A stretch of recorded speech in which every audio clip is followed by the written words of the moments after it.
Hey everybody, welcome back to my channel. My name is Stephanie Bree, and I'm just looking to see if I have some fingernail clippers real quick, but I'll just do this. Today's video is going to be, I don't know if I can say fully unique to the United States. From what I understand, a lot of what I'm going to describe won't apply to every country.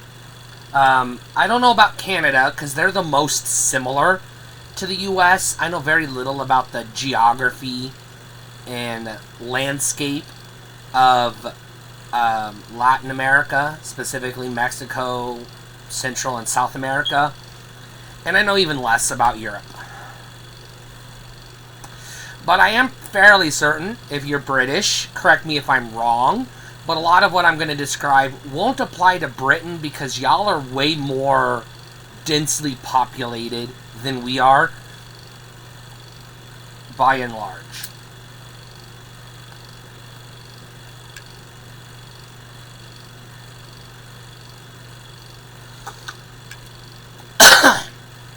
If you watch YouTube videos or Hollywood-produced documentaries on urban and middle America, or quote Main Street,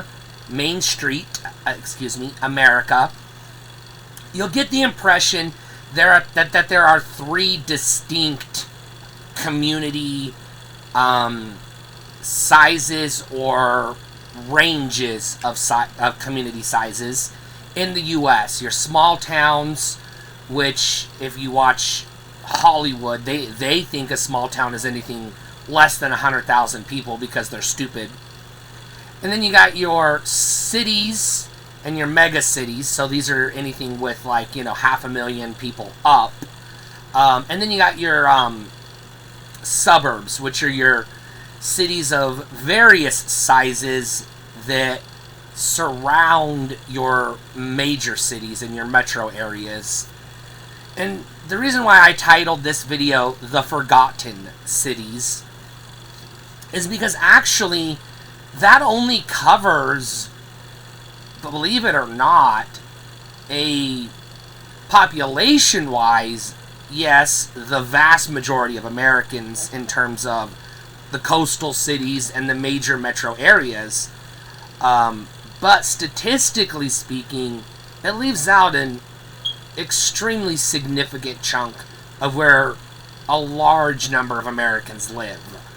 Not necessarily percentage-wise or population-wise, but most Americans don't live in either big cities, small towns, or suburbs.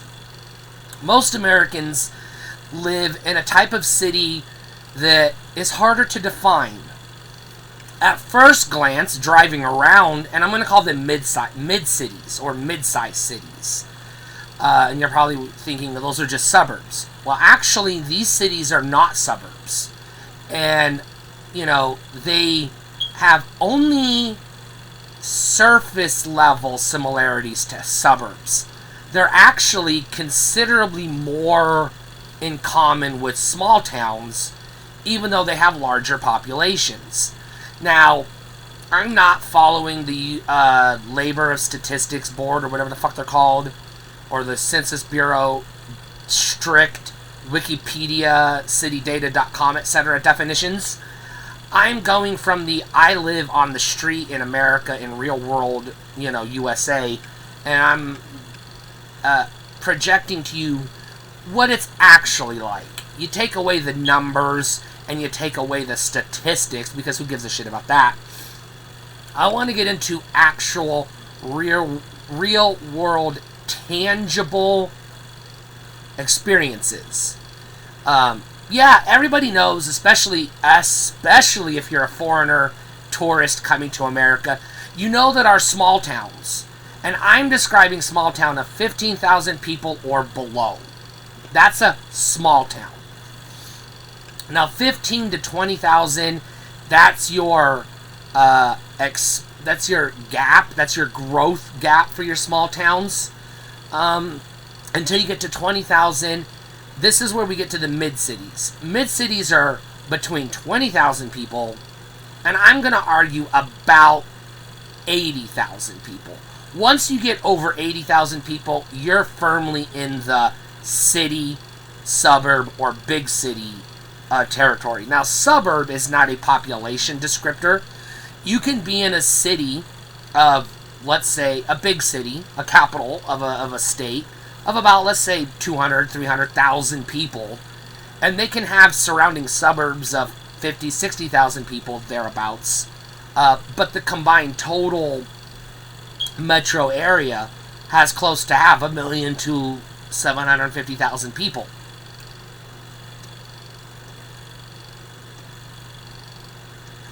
That is what we classify as urban. Now, yes, urban and rural are more often the terms you're going to hear. So some of these mid-cities, as I'm calling them, the government agencies and the nerds that do statistics might refer to them as rural cities, not rural communities, because that's going to be the small towns. Now, if you live in one of these small towns, like if you live in Kansas or Nebraska or Idaho or Oklahoma or North Carolina, Kentucky, etc., you're thinking 15,000 people, that ain't no small town, motherfucker. That's a big town. Yeah, because, and this is where, the British might not be able to fathom this, we have a vast number of small towns of fewer than 900 population. We've got a significant number, especially in rural Great Plains states, Kansas, Nebraska, Iowa, Oklahoma. And there might be others, but there's a large number of these small dinky towns, villages to some people, that have 100 or 200 people, 300 or 400 people, maybe 600 or 700 people. And a lot of these towns, you don't, if you're going by the quote Hollywood or the the nerd definition, the academic, if you will, definition, these aren't ghost towns necessarily. A ghost town, in the strictest academic sense, refers to an abandoned town. It was built either a company town or a mining town or a failed, community that people invested in. For one reason or another, whatever it was, the company, if it was a company town, the factory shut down. If it was a mining town, the mine dried up, or whatever. These towns are ghost towns because they are totally abandoned. There's no government, no population, no post office. They're literally just old buildings. They're ruins, essentially, but they're not like, Roman ruins like Europeans would think of. But these are ghost towns. But a less academic but more accurate term for ghost towns would actually be these small sub 300 population towns where technically people live there. There might be a singular government agency, which is a combination of public waterworks and maybe, air quotes, city hall, but it's usually just the city clerk or the city administrator, a singular person that works for the local community, paid through the local tax dollars. There might be 1, 2, or 0 actual commercial establishments. If you're lucky, you have a gas station and maybe a combination general store / C-store, maybe a little bit of a gas station, a little bit of a maybe a little cafe or bar and grill in it. These combo. I've talked about this in my small town videos. But if you live in one of these towns and you grew up there, you're going to look at a town like, I'm going to use an example, Salina, Kansas, of somewhere between 60 to 70,000 people, depending on your source. Maybe smaller, maybe bigger, I don't know, but thereabouts, under 100,000. you probably view Salina as a big town or a big city. Not a big city like New York or Chicago, but to you, it's a city. But to somebody that lives in Topeka or Wichita or Dallas or Boise, it's a small town, especially if you live in Hollywood, LA. You're like, 50,000 people, that's a small town. No, it isn't. And that's where I'm talking about these rural mid-cities that you might not think of, because in some countries, if you got a city of 50,000 people, that's your urban center, right? In most countries, if you got a city of 50,000 people, that's either a suburb or it's just a government district on the way between one city to the next, to the next, to the next, especially if you live in like Dallas, Fort Worth, or Los Angeles, or New York City as examples. But those aren't suburbs. A suburb, you have an anchor metropolitan area or metro of, 150,000 plus as your anchor, and then suburbs are the various communities that surround it. Suburbs are not the same at all as mid-cities because suburbs are constructed. They're fabricated by city planners specifically to cater to the city folks. In other words, you live in the suburbs and you have a nice little, you got your little Walmart, you got your little, your little downtown and your parks and your zoos and museums. And it looks like these mid-cities because they're manufactured to provide us a nice, quaint little community for people to live in so they can commute to the big city where they work and then sometimes do their big commerce, like their banking and their mutual funds and their, they do their taxes maybe, or do their shopping at the mega malls or whatever. Christmas shopping probably most likely. And then they go to things like, concerts and sporting events and things of that sort. But these mid-cities are a lot harder to describe to somebody that's never been to the U.S. because on the surface they resemble suburbs. And usually when people, especially politicians and national news media, talk about the suburbs or suburban American life, they're lumping these rural mid-cities into suburbs and suburban life, but it's not. I'm going to use a few real-world examples to illustrate my point. And I'm going to start with, because I've already mentioned it, Salina, Kansas. Now, here's how these mid-cities come about. Basically, they are, as the government statistics nerds classify them, they are small towns. They are rural towns. And how they come about is they're established as rural communities.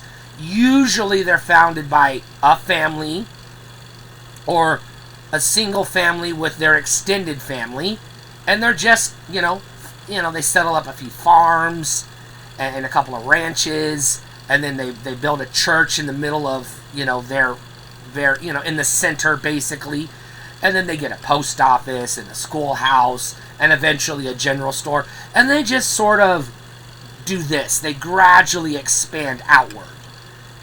And I say gradually with the population as the needs happen.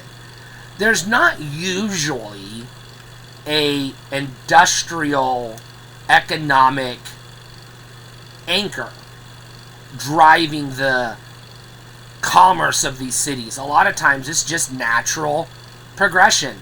The farmers have kids, and then they establish the general store where they can trade amongst themselves and the neighboring farmers, and then they build the family builds their church, but then the Baptists come to town, and then the Methodists come to town, and then the Catholics and the Mormons and the Lutherans and everybody else starts popping up. But you get like the general store, and then eventually the general store turns into the grocery store, and then you get a couple of gas stations, a couple of local restaurants. Usually You start with a cafe, a diner, and then maybe like a, all-in-one smorgasbord type restaurant, which I haven't talked too much about these. But that's a type of restaurant that I haven't really done a in-depth on, but I probably will, because smorgasbord is a word you're probably not familiar with. And it's not the same as a buffet, but at first glance you're going to say that's just a buffet. Well, no, but yes, and almost, kind of, sort of, but not really, maybe. We'll get there. I'll do a whole video on smorgasbords one of these days, because they're very unique from what I can tell. Because I haven't encountered a lot of them.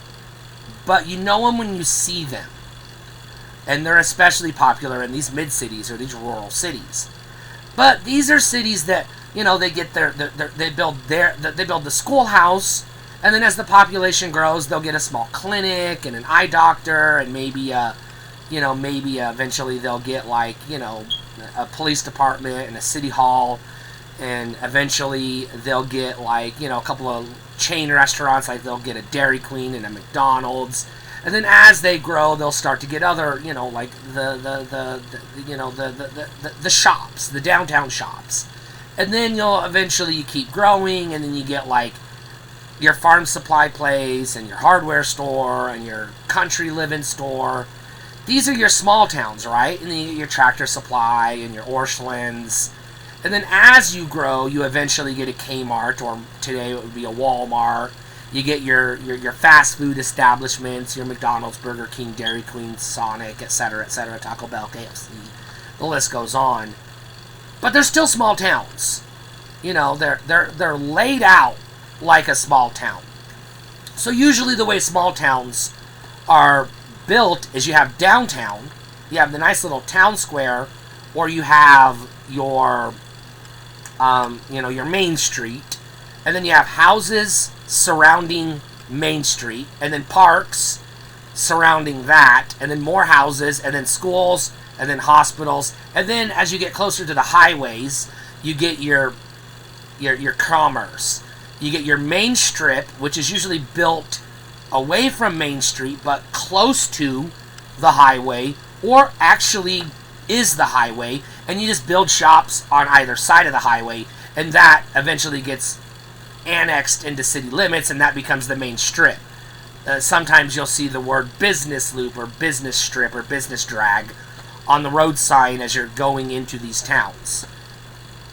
And when I say strip here, I'm not referring to the Vegas Strip or strip clubs, where people take their clothes off. I'm referring to just like a single road that has all of the businesses. Your fast food places, your Denny's, your IHOPs, your motels, hotels, your swimming pool, your YMCA, etc. And then the rest of the town just looks like a normal small town.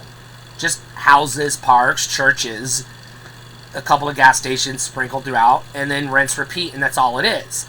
But people have kids, and their kids grow up. Eventually you get a community college. Eventually you get a middle school and a high school and the daycare centers and nursing homes, and then you get a hospital. And these towns just grow up. They don't grow all the way up into cities because they don't have the infrastructure, because the small town people don't want them to grow. But also they're too far from the economic hub.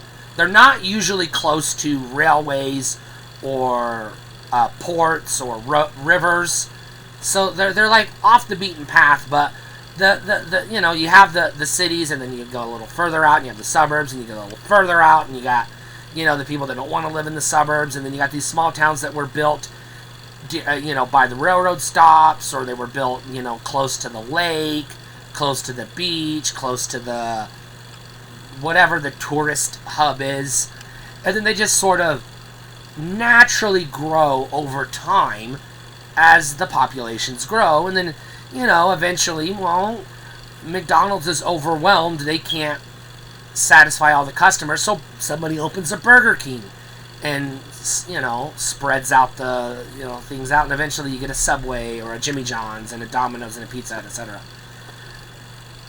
Now again, if you've been to America, if you're a tourist and you're staying in the big hotel in the city, but you go into the suburbs to check out the amenities and the tourist things, the little museums and the zoos and etc. You're thinking, well, this sounds an awful lot like a suburb. Kind of. But again, they're structured totally differently. Suburbs are structured in grids, just like the cities, with fast tracks to the city. Usually 4 to 6 to 8 lane highways or interstates or freeways that get you to the city in a hurry.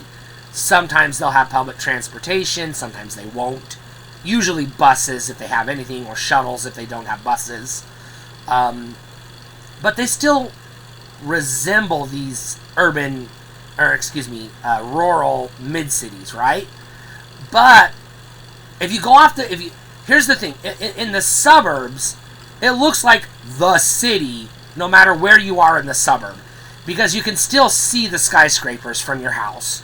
You can still see the big downtown buildings in the suburbs, because the suburbs still have big buildings. And you still have, like, the big, like the medical research center and the science labs and the universities and the museums and all these other things, and the what are they called? Minor league sporting stadiums and big city parks and things like that. So your suburbs look like a city that's just shrunken down, and your rural mid-cities look like a small town that just goes on a little bit longer than you would expect. If you drive around a suburb or a city, you don't know you're in the suburb until you hit the cul-de-sacs, because the downtown still looks like the city downtown. It might not have the skyscrapers, but it still has bigger buildings than your rural cities are going to have. A lot of your suburbs are going to have, 15, 20-story buildings. They're not giant skyscrapers, but they're still bigger than your urban. God damn it, those words are confusing. Your rural mid-cities. In a city, and again, going back to Salina, Kansas, the largest building in Salina is like 5 or 6 stories. That's it. But like, the largest building in Topeka is going to be 2 to 3 times that. Topeka is a metro area. It's the capital of Kansas, if you didn't know. But then you get into the suburbs, like Plano, Texas, or Frisco, Texas, or Meridian, Idaho. These are communities that were built to give people the illusion of rural, small town, small middle America life, but still live in the city. If you live in a suburb, you probably don't think you live in the city. You probably just think of there's the city and then there's the suburb.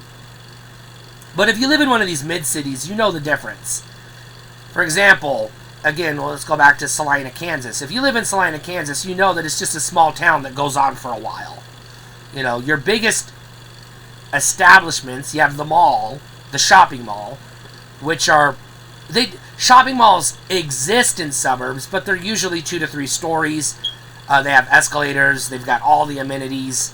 They've got, aquariums and little playgrounds and things inside of them.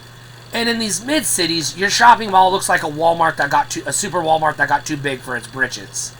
It's basically what it looks like. They're distinct stores, but it's probably about 3, maybe 4 super Walmarts, just sort of stacked against each other, usually a single story. You'll have your anchor shop, your Target, your Walmart, maybe a Macy's or a JCPenney, or you used to have like a Sears or a Kmart or a Shopko. Those are gone. You might have a Kohl's or a Hobby Lobby, or maybe a Home Depot or a Best Buy as your anchor, and then the rest of it's just shops, clothing shops, jewelry shops, dress shops, sporting goods shops. They're just little shops. Spencer's type stores, Claire's, your mall shops, but smaller town versions. So these malls don't look anything like the city malls, and they look less like the suburbs malls than you realize. Because a lot of these malls, if they even have a food court, they barely have a food court. And more often than not, they're not going to have more than maybe one or two fast food restaurants in the parking lot. Maybe a Taco Bell or a KFC or one of the high traffic fast food restaurants. And then maybe something like a Red Robin, or probably not a Denny's because those are on the outskirts near the highway or the freeway. Maybe you'll have a Red Robin or an Applebee's or a Chili's or something to that effect. But most likely that's it. You might have a bank in the mall or in the parking lot of the mall. But these malls, these mid-city malls, like I said, to the outside observer, they probably just look like a Super Target and a Walmart Supercenter had a baby, or they just merged together and then they had a couple of kids. That's what they really look like. They don't look like the mega shopping malls that you see in Hollywood movies, like Mallrats, for example. That's a dated reference, but I don't know very many movies outside of maybe Weird Science or I don't know, Clueless, that exist in malls, and they're all dated because malls are in the suburbs and the big cities a thing of the past. But in these mid cities, they're not. They're still alive and well because they're the economic hub of the town. Downtown still exists a lot of times, but the shopping mall is where the chain stores are, and then downtown is where your local mom and pop shops are.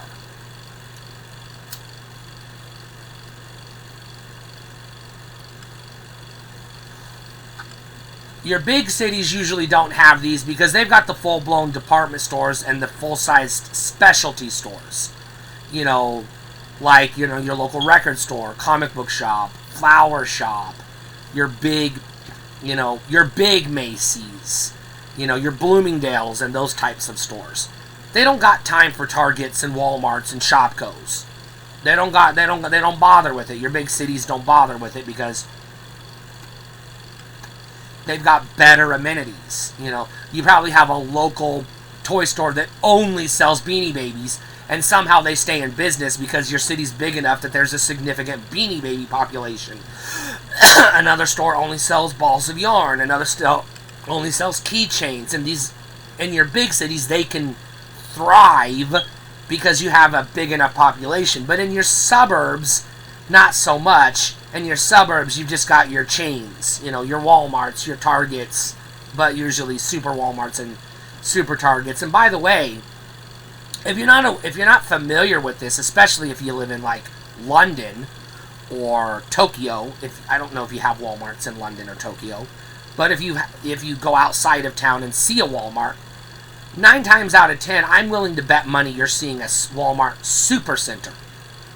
Not all Walmarts are supercenters. Walmarts come in 4 categories. You have the standard Walmart, which you've probably never been in unless you live in one of these towns, because your standard Walmart only serves cities or towns of populations of 10 to 15,000. Once they get over that population, then they convert it to a super Walmart. So these standard Walmarts, back in the day, they used to be called discount cities. Walmart discount cities. You're not going to find these in the suburbs. You're not going to find these in the cities.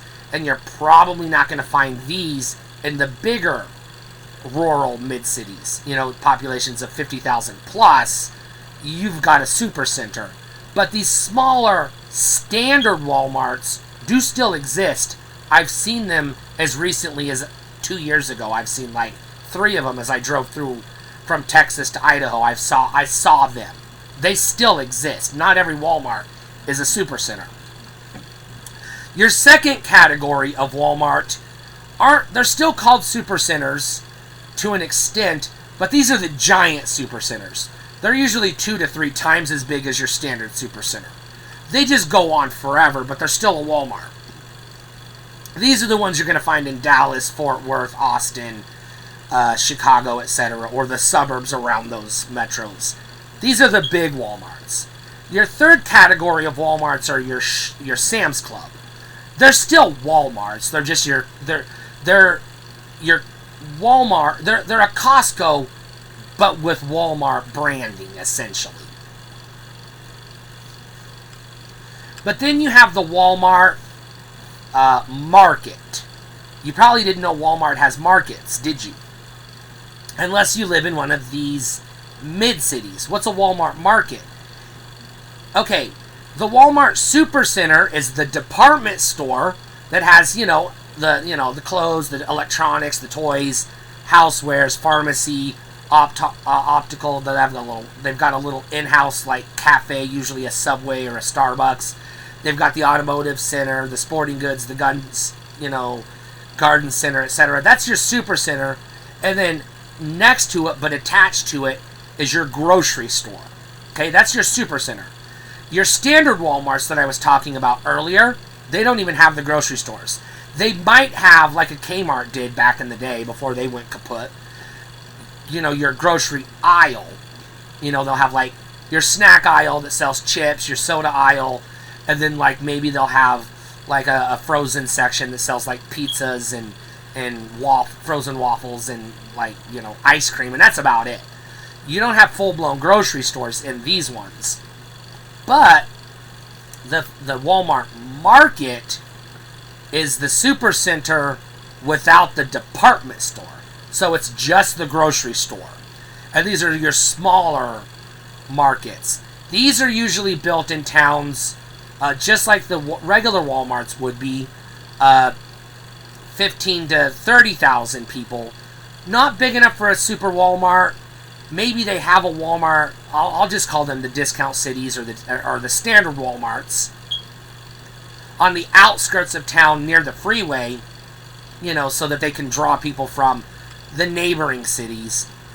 But your Walmart markets, these are grocery stores that are built in the center of town, not in the downtown, but just outside of the downtown district. So you got Main Street, and then you got 2nd Street, 3rd Street, and then you'll have like your avenues. You'll start with like, Washington Avenue, Jefferson, etc., Lincoln, etc. On one of those, when you get to that, you just pass the, downtown, Main Street, houses, schools, and then a few shops. Sometimes you'll have like a grocery store, maybe a IGA or a Bogarts. I've talked about Bogarts. That's where you'll find the Family Dollar or the General Store or the Dollar General or whatever. That's where you're going to find these Walmart markets. You're not very likely, I would say statistically, probably next door to zero chance of running into one of these in a suburb or a mega city, a metro city, because they're going to just be served with the Supercenter. Same with Target, only Target only has 2 tiers. Your standard Targets, which some are bigger than others, and then you've got the Super Targets, which are essentially a Walmart Supercenter, but cleaner, better lighting, better, they just look nicer, and they got nicer goods than a Walmart, but they still have the grocery store, and the pharmacy, and the optometrist, and the little snack, the little Starbucks out front, and everything else you would expect from a Walmart Supercenter, but it's just branded as a Target instead. You'll find those in suburbs and metros. You're not going to find super Targets in these mid-cities, as I'm going to call them, which are basically rural cities. I would say about 20,000, up to about 60 to 70,000. Once you get up above that, you're getting into urban territory, city territory, not big city. There's city, and then there's big city. These are your mid-cities, right? They're or small cities, if you will, to some people. That's why I call them the forgotten cities, because while these are, for some states, a lot of times your economic hub, there are more of them than your metros in most states outside of the East Coast and the central part of the Midwest. Chicago, Detroit, Michigan, etc., Ohio, where it's just cities and suburbs and a few small towns sprinkled here and there. You might have some of these rural cities, but a lot of times you don't have very many of them. I'll use Idaho as an example. We have our metro, which is the state capital, Boise, and its surrounding suburbs, Meridian, Eagle, Mountain Home, etc. And then you have a lot of small towns that you've never heard of and you're not going to find on a map. Hollister, Ponderay, Coeur d'Alene, Buell, Filer, etc. These towns are these are your small towns. These are your podunk little country towns in the middle of nowhere, sprinkled throughout. And then you have your mid-cities, right? What I'm talking about. Idaho only has, I think I would classify 4, maybe 5 of these types of cities. We've got Pocatello, Twin Falls, Idaho Falls, Moscow, and Coeur d'Alene. That's 5. All the rest of the state is either small towns or the central hub, which is Boise and its surrounding suburbs. In these counties, Moscow, Coeur d'Alene, Twin Falls, Pocatello, etc., where these anchor cities, these urban anchor cities exist, rural anchor cities exist, in those communities, the big town, as you might call it, or the city, the small city, these mid-cities, this is the city to these people. If you're a farmer living in Filer, Idaho, or outside of Filer, Idaho, or if you live in Hollister, Idaho, Twin Falls is the city to you. Boise's too far. Boise's a 3.5-hour drive. You don't got time for that. Twin Falls, that's a 20-30 minute drive for people that live in Twin Falls County or the surrounding counties, the adjacent counties. Because once you get outside of that, then you're closer to Idaho Falls, Pocatello, or if you're going north, Coeur d'Alene or Moscow. Moscow's, I think, the smallest of these cities that I'm describing. I think Pocatello's the biggest. Twin Falls, Idaho Falls, and Coeur d'Alene are roughly comparable. I think Coeur d'Alene is in the 30 to 40,000 range, and I think Moscow's in the 20 to 30,000 range. Pocatello's in the 60 plus range, and I think Twin Falls and Idaho Falls are about 50 to 60,000 people, thereabouts. I'm most familiar with Twin Falls because that's where I live, but I've lived in some of these other cities. I've lived in Sherman, Texas. I've lived in Salina, Kansas. I've lived in Kearney and Hastings, Nebraska. I've been to Grand Island, Nebraska. These are all comparable to what I'm describing. They're not suburbs. Twin Falls is almost a 3-hour drive to the city. We're too far from Boise. There's too much open desert and prairie space between us and Boise. Just dead nothing for us to be a suburb of Boise. We're not big enough to be a city. Where Twin Falls is not. There's no, like big economic driving force in Twin Falls. We're a very rural, very agriculture with a mixture of small town amenities and tourism based economy, right? Well, that's because the vast majority of these cities, that's what they are. You might have somewhere between 3 to 5 smaller manufacturing or industrial type establishments in these cities. Sherman has a factory. They've got a computer chip factory. They've got I believe a concrete factory, and if I'm not mistaken, they have a Sunny D plant, and then your standard pop bottling facilities: Pepsi, 7-Up, Dr. Pepper, Coke, etc. And then the rest of it's just your standard small town fare. Your local clothing store, your local independent, thrift stores or antique stores or whatever. But they've got a population of roughly plus or minus 50,000 people. But they still, if you drive around Twin Falls, Salina, Kearney, Hastings, Coeur d'Alene, you're going to think you're in a small town. Because it's just houses and houses, a few schools, and a few, usually 1 to 3 elementary schools, and that's it. For those, you'll have a high school. You'll maybe have a middle school. And then you'll probably have a private school or a military school or a charter school or some type of non-public facility, public education facility for everybody else. But not a lot. You're not going to have big private academies in these schools, in these cities, in these towns. You might have, like I said, small, singular manufacturing hubs. Like, Kearney has a piston factory that makes pistons for, if I'm not mistaken, Mazda or Nissan, one of those. I can't remember specifically. And they've got, like, a gear factory that makes gears for, like Toyota or something like that.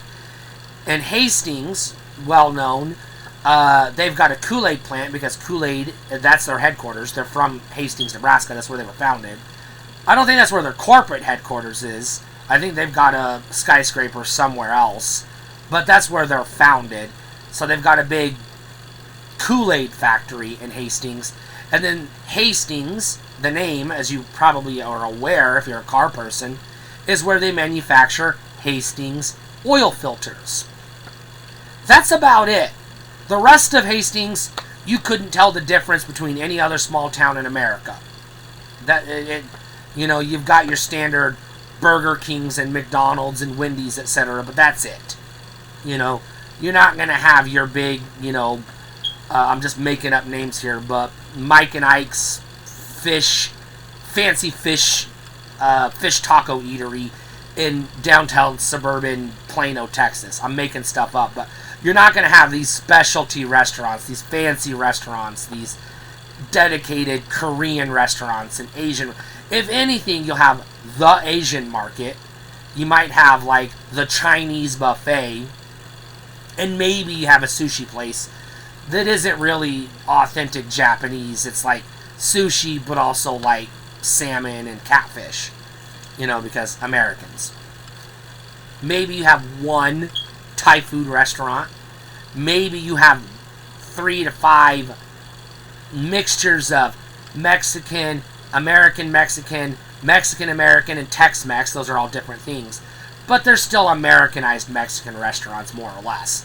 But you're not going to have, like, a dedicated Azteca or Mayan restaurant in these towns because there's just no population to serve it. And not enough traffic driving through to matter. Because most of the traffic is driving through your mid-city to get to the next metro or the next suburb.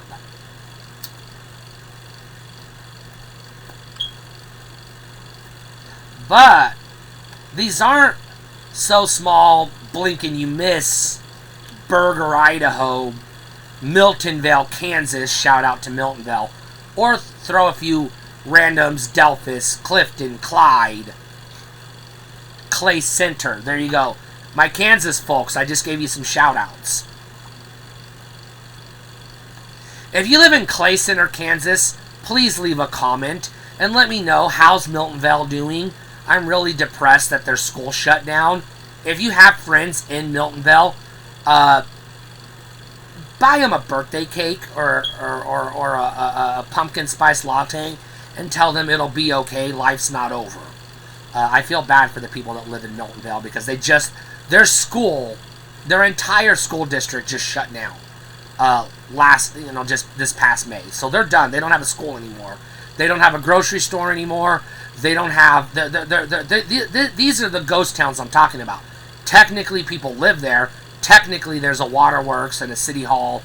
There might be a police officer, one, patrolling the whole area. But these towns are essentially dead. You just got these stubborn country folks that are too stubborn to move on because they've lived there their whole life. They don't know any better, and they don't want to leave because these are nice, quiet, peaceful towns. Again, shout out to Miltonvale because I lived there and I miss it. But I also don't miss it.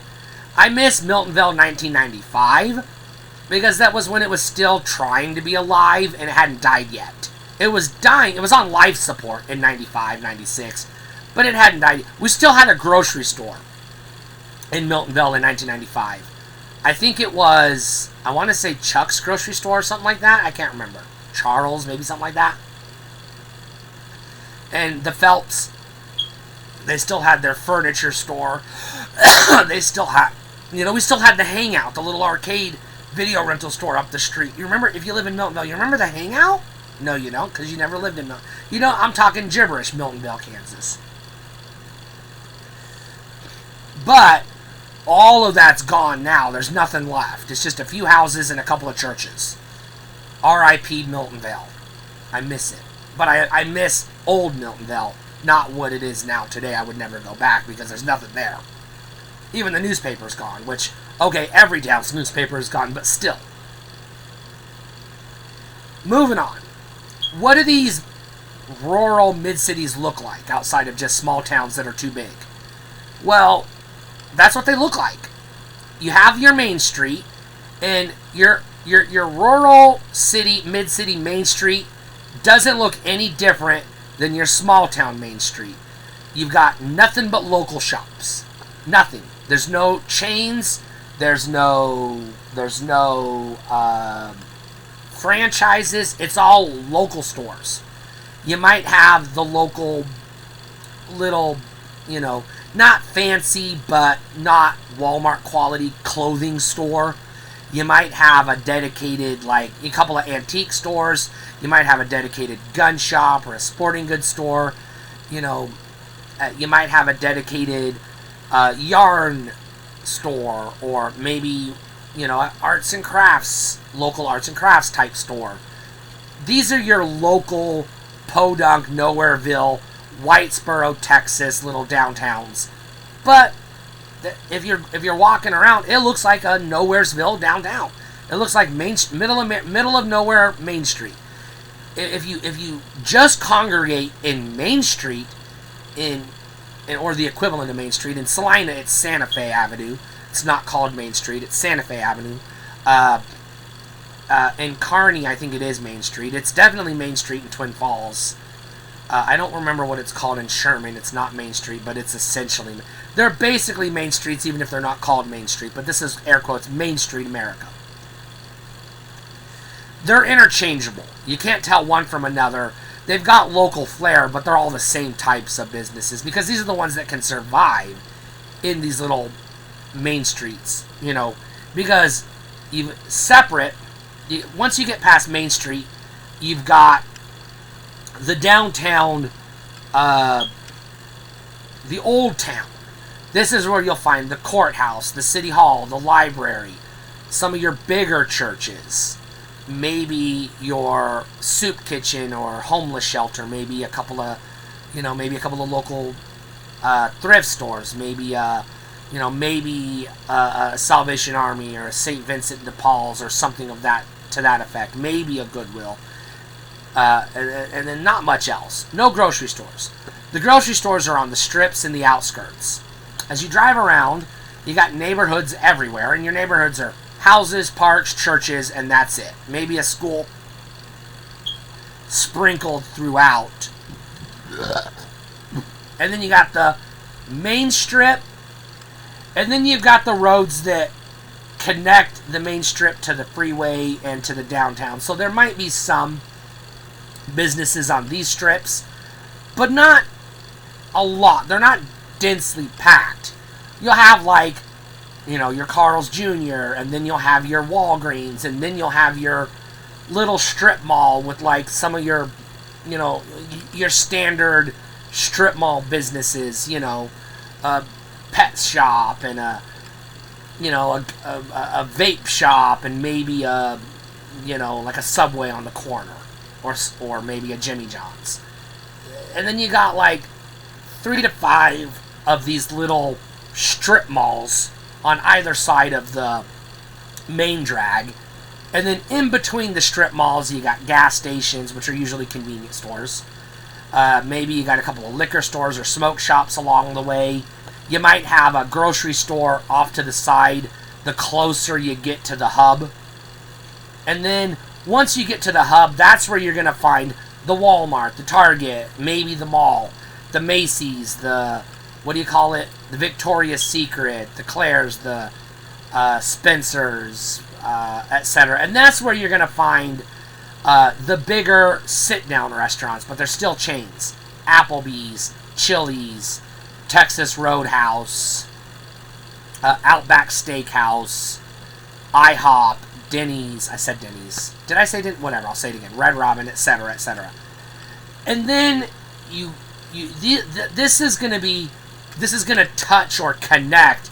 There will be ramps that take you to the freeway that get you out of Dodge on your way to anywhere else, which is where most people are.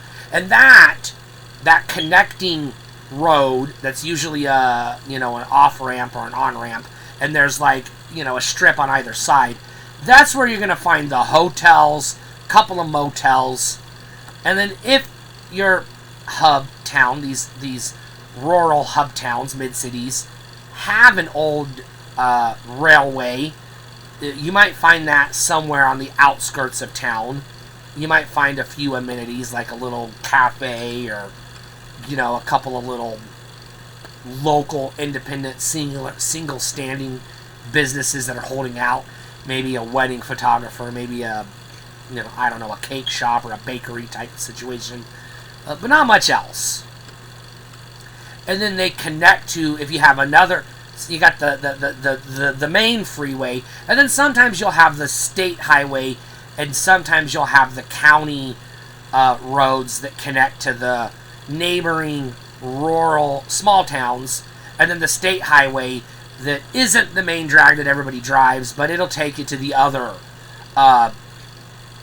like other places, like the state parks and the zoos and the lakes and things like that.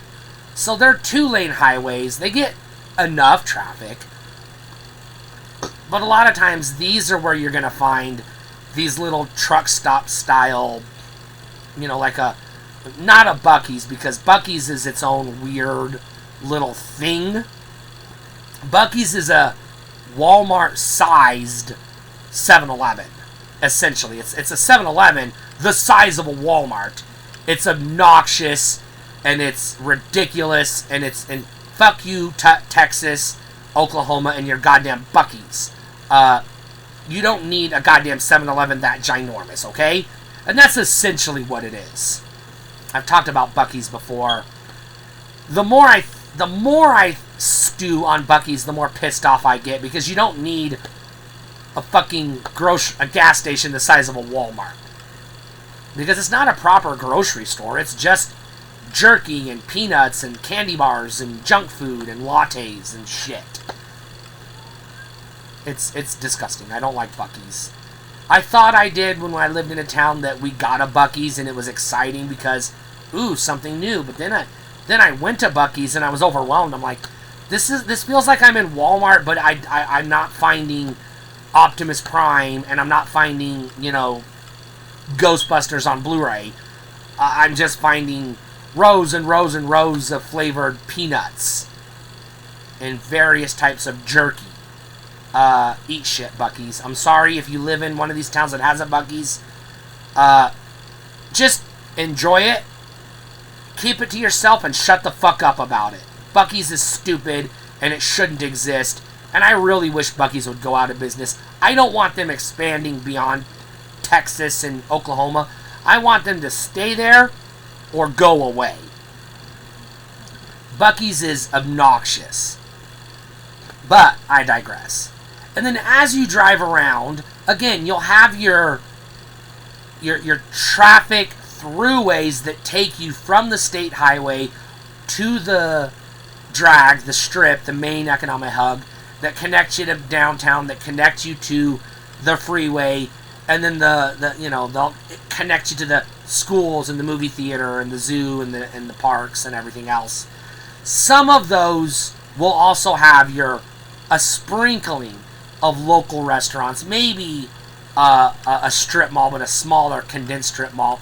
That's where you'll find your Dollar Generals, your food, I said food, I meant Family Dollar, etc. That's where you might find a Domino's or a Little Caesars, or maybe a Papa John's off to the side. Because your main strip is where you're going to find your McDonald's and your KFC and your standard fast food. And then along the way, you might have you're going to have churches and car dealerships. More car dealerships than you need, because for some reason, car dealerships are everywhere and they shouldn't be. And that's about it. Aside from some local flair, every one of these cities has its own local flair, which is some kind of touristy thing that only they have.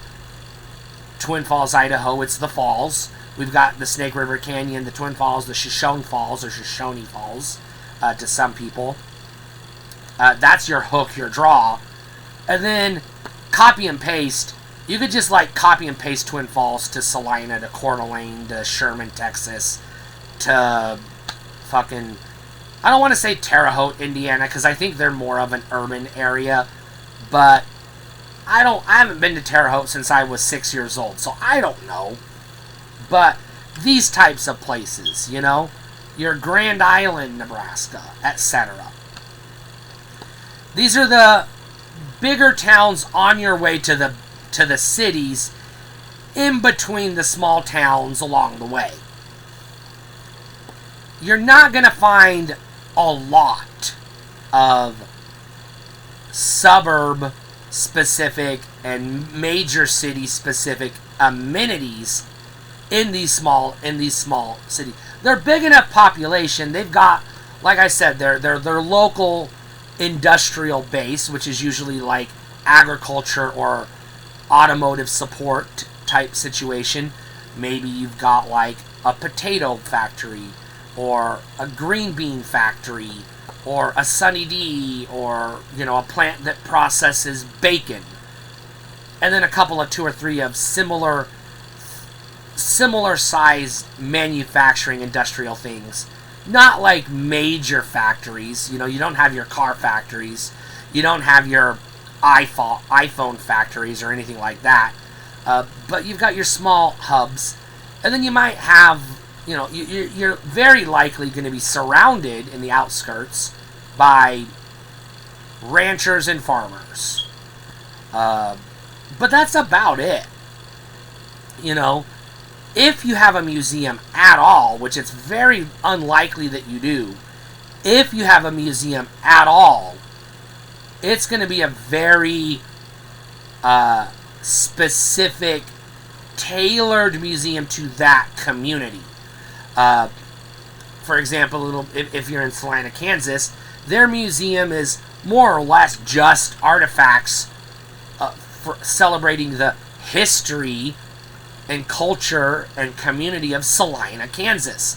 Rinse, repeat: Coeur d'Alene, Twin Falls, Grand Island, Kearney, Hastings, Sherman, Denison, Texas. I'll throw you another bone, etc. They're all more or less interchangeable. These towns all look the same.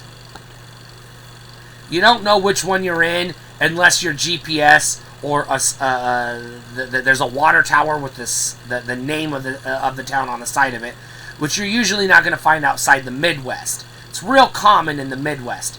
In Nevada, they carve the name of the town you're in on the side of the mountain, which is weird. They have nothing comparable to that in Idaho that I know of.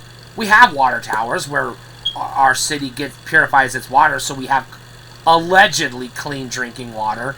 I'm not convinced. And then you got your smaller cities like Jerome, Idaho. I'll throw them a bone. If you live in Jerome, I know people in Jerome. Well, I live in Twin Falls, so obviously I know people in Jerome, because that's the next town over. And they're about a third the size of Twin Falls. Twin Falls ain't even really that big, neither is... I mentioned Salina. You also have, like, Manhattan, Kansas. Hutchinson, Kansas. Been to both. Concordia doesn't... Concordia is your small town, okay?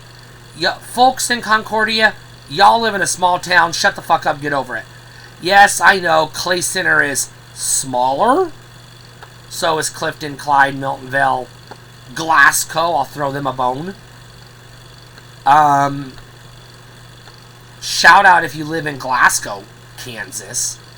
Because y'all are hogging what's left of our school district. So middle finger, but also shout out, I guess. Listen, I went to school in Miltonville. We shared a semi-consolidated school district with you assholes in Glasgow. Y'all were assholes to us. So I'm not friendly to assholes that live in Glasgow, Kansas. And if you're the one person that lives in Glasgow, Kansas that has internet in your house, because nobody else does, because it's too small of a goddamn town, you're not even watching this video anyways, so what the fuck do I care? But these towns, like I said, they're more or less interchangeable. Suburbs are not. Suburbs are 100% unique to whatever city they're close by. You might still have a baseball stadium in the suburb because the city is too big. They don't have anywhere to put it, and they've already got the football stadium and the hockey stadium and the NBA court and blah, blah, blah. They don't have room for the baseball stadium, so they stick it in the suburb. But the suburb is still... it's the city, and it just keeps going. It's still the city. It's just... looks like small town America, but it isn't. It's an illusion. It's a mirage. These mid-cities, these small to big, medium-sized rural cities sprinkled throughout the country, this is small town America on the largest scale. But they're all interchangeable. And I'm sorry, I've never been east of the Mississippi River except for twice in my life. I've been to Kansas City, Missouri once, and I've been to Terre Haute, Indiana once. I've never been anywhere else east of the Mississippi River. I've spent my entire life in the astronomically superior western half of the U.S. You East Coast motherfuckers can shut up. You know, you are the most pretentious pieces of shit on the planet Earth. Nobody gives a fuck if you live in Brooklyn or Brooklyn Heights or wherever the fuck it is, or the Village. I don't give a fuck, you pretentious motherfuckers. Shut up. Nobody cares. Nobody cares. I've never been to the East Coast. I'll very likely never go to the East Coast. I am Midwest, West, Pacific, Northwest, Southwest. I am devoted to the western half of the U.S. The West is the best, baby.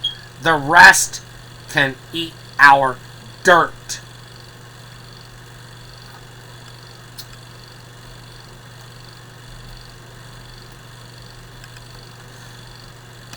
And I don't even got to throw the big guns out there like Las Vegas, Los Angeles, San Francisco, Seattle. We're better than the rest of y'all because we've got canyons. We've got waterfalls. We've got the Rocky motherfucking Mountains. What do you... the Appalachians? The Ozarks? I've got an anthill in my backyard bigger than the entire Ozark mountain range. You fucknuts. Those aren't mountains. Those are dirt mountains. Those are not real mountains. If you live in the Appalachians, those are not mountains. I live in the goddamn Rockies. If it takes you 20 minutes to drive to the top of your mountain, that ain't a mountain. It's got to take you an hour and a half or more to drive to the summit for it to be a fucking mountain, goddammit. And if you can't ski or snowboard off the side of it in September, it ain't a real mountain. Fuck you, East Coast hipster motherfuckers. I don't give a shit unless you're friendly and you watch my videos and you know that you're not the pretentious asshole I'm talking about, but you're surrounded by them, so you know what I'm talking about. I'm not saying everybody that lives in the East Coast is a piece of shit. I'm saying the hipster pieces of shit that overpopulate the East Coast are pieces of shit. But I've got friends in Philadelphia. They're cool people. I've never been there. If I'm gonna go, I'll throw this out there. If I'm gonna visit the East Coast at all, I'm staying as far away from Florida and New York and North Carolina as I can. I might visit Boston, maybe. I might drive through Kentucky. No, I won't. I don't want to catch malaria. I'll probably drive through the proper Midwest. You know, Ohio, Indiana, etc., Michigan, etc., on my way to maybe Philadelphia. Maybe I'll swing by, I don't know, Virginia somewhere. I'll stay out of West Virginia because, again, I don't want to get malaria from the cousin fucking disease that y'all spread from fucking your cousins too much. I'm sorry, I'm allergic to incest, and y'all are overflowing with it. Kentucky, Tennessee, North and South Carolina. If you're not fucking your cousin, who else is there? Because you're all inbred anyways. I have friends from Tennessee who can confirm this is probably most likely not true, but a stereotype that I'm going to believe because I choose to. So you don't have to put a community tag under this video, y'all. I'm just bullshitting a lot of it. You're not going to find at all, you're not going to find sporting arenas in any of these cities. They're too small. You're not even gonna find your who gives a shit, what do you call it, minor league teams in most of these mid cities. If you're close enough, and when I say close enough, within an hour and a half drive to a suburb, and then another 45 to 90 minutes or so to get into the city proper, you might be close enough to the urban area, the metro area, they might plop a minor league baseball, basketball, football, etc. in your vicinity, just because they don't give a shit and they got to put it somewhere, and you won or lost the lottery and got stuck with the minor league team, but you're going to root for them anyways because they're within proximity of you, because that's human nature. We all do it. If you have a movie theater at all, it's most likely a Cineplex in the mall or in a strip mall or close proximity to the strip malls. You're very unlikely to have a Rialto type cinema. You're very unlikely to have an art house theater or a theater that plays old movies on a regular basis. It's not impossible, but it's not likely. Very unlikely that you have a zoo. If you have a zoo, it's basically the county fair that never shuts down. And again, you're 100% not going to have an amusement park or a theme park at all. You don't have the population to support it. You'll be lucky if you have go-karts. You might have mini golf. You probably have either laser tag or paintball. You're not likely to have both, because again, population just can't support it. You may have some type of racetrack on the outskirts of town, close to the miniature airport that you're proud of and you brag about. Well, we have an airport. No, you don't. You have an airstrip that one plane flies out of twice a day. Shut up. That doesn't count. And it usually only flies to the closest metro anyways. You know, if you're in Salina, your airport flies to Topeka or Wichita or Kansas City. That's it. You're not going all the way to Dallas from Salina, Kansas. Very, very unlikely. If you have an airport in Coeur d'Alene, I don't remember if they do or not, you're probably only flying to maybe Seattle, maybe Boise, and that's about it. If you live in Montana, for the love of God, please let me know why do you live in Montana? Seriously. Or Wyoming. I know why you live in Wyoming. Because you don't want the federal government to find your ass, so you're hiding. Because you're probably evading taxes, or a serial killer, or some combination of, you're hiding from the government. That's why you live in Wyoming. Nobody else lives there, because why would you?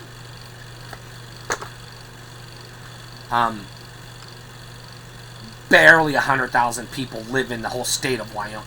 Wyoming has, if I'm not mistaken, a slightly bigger population than Idaho.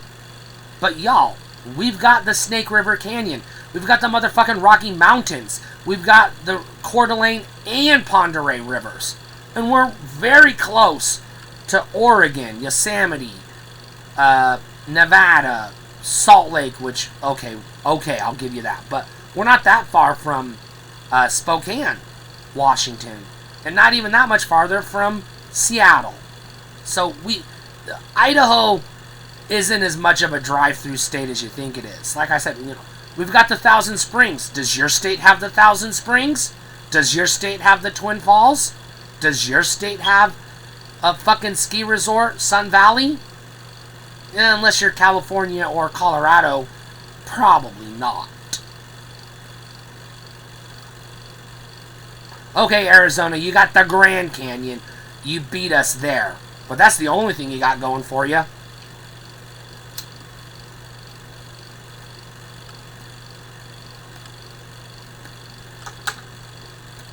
And I will defend and support and brag about Kansas till the day I die. It's a better state than you think it is. It really is. And I don't even have to go into Topeka, Wichita, or, Hutchinson. You can live in Minneapolis, Kansas, you didn't even know existed, and live a nice, comfortable, good quality of life. And now I know I knocked you down a peg, Concordia. You're a nice town. When I go to Kansas, I make it a point to drive through Concordia, even if I got to go 2 hours out of my way. Concordia is a nice town. You're welcome. I'll give you that. Hastings, Nebraska can eat shit. Kearney, you're interchangeable with every other city on the planet. I'm sorry. Nothing special. Grand Island, the only thing you have going for you is you have the Best Buy in Nebraska. The Best Buy in the state of Nebraska. That's all you have going for you. And Lincoln, you're just the capital city, and no one talks about Omaha because it's like Kansas City. It bleeds into Nebraska, sure, but most people that live in Omaha live in the, Iowa side, I think. It's Iowa. Is it Iowa? Or Indiana? I can't remember. Whichever one it is. In Omaha, you're nothing special, alright? You got Berkshire Hathaway. Come on. Are you kidding me? Are you kidding? I got fucking Arnold Schwarzenegger an hour and a half drive from my house. He don't live there, but he's got a mansion there.